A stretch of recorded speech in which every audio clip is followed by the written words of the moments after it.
Mnamo siku ya tarehe 12 mwezi huu wa sita, huko wilayani Rombo, kuna kijana mmoja anayejulikana kwa jina la Emmanuel ambaye kwa sasa ni marehemu. Alipata ajali ya pikipiki akiwa na mwenzake. Inasemekana kwamba aligongana na gari la polisi, na katika purukushani za kukamata hiyo pikipiki kwa kudhania kwamba anatumia kubeba bidhaa za magendo au mirungi au bangi, basi walijigonga kwenye gari ya polisi na kupoteza maisha. Na siku ya jana tarehe 16 ilikuwa ni siku ya mazishi, na kilichotokea ni kwamba vijana wengi wa bodaboda walikwenda katika hospitali yetu ya KCMC kwa ajili ya kuchukua mwili wa marehemu kuleta katika wilaya ya Siha kwa ajili ya mazishi. Lakini kutokana na wingi wao, polisi waliwashauri kwamba wasifanye msafara kwa sababu tungeingilia matumizi ya barabara ya Moshi Arusha, na ingeleta usumbufu kwa watumiaji wengine wa barabara. Kwa hiyo kuna wengine ambao walikaidi, walikamatwa vijana wapatao 10, lakini wengine waliendelea, walitii, walikuja kusubiri katika eneo linaloitwa Bomang'ombe ili waweze kutoka Bomang'ombe kuja hapa wilayani Siha. Na mwili wa marehemu ulipofika hapa Siha ni majira ya saa 9, basi kuna hicho kikundi cha watu kilichokuja na mwili.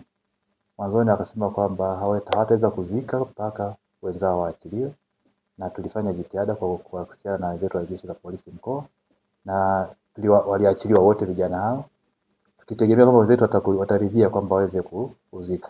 Lakini baadaye wakabadilisha tena, nasema hawezi kuzika mpaka vijana wenzao waweze kufika kwenye eneo la tukio, kwa maana ya waje washuhudie kwa macho kwamba wametolewa. Tuliridhia, na wao kwa kutaka kuzuia hili mkuu wa wilaya asiweze kuondoka kwenye eneo lile, basi wakachukua jeneza lile lenye mwili wa marehemu na kuweka juu ya gari la DC.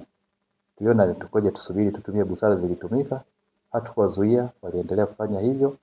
Na baada ya vijana kuja wakaita jambo jingine tena kwamba wanataka na pikipiki ambayo ilihusika kwenye ajali ambayo imeharibiwa na yenyewe inunuliwe mpya.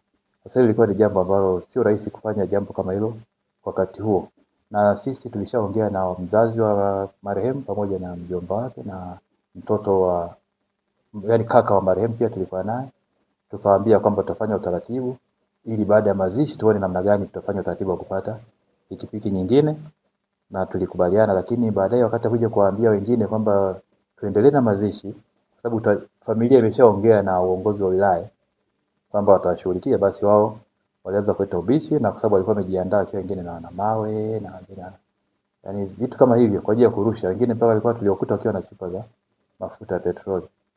Kwa hiyo tukaona hali inakuwa sio nzuri, ikabidi kutumia nguvu kiasi kwa ajili ya kushusha yule mwili wa marehemu kwenye gari ili tuweze kuzika, na kwa sababu giza ilikuwa linaanza kuingia na hali ya usalama ingekuwa ni hatarishi, maana kwa muda ule baada ya giza huwezi kujua nini ambacho kingetokea.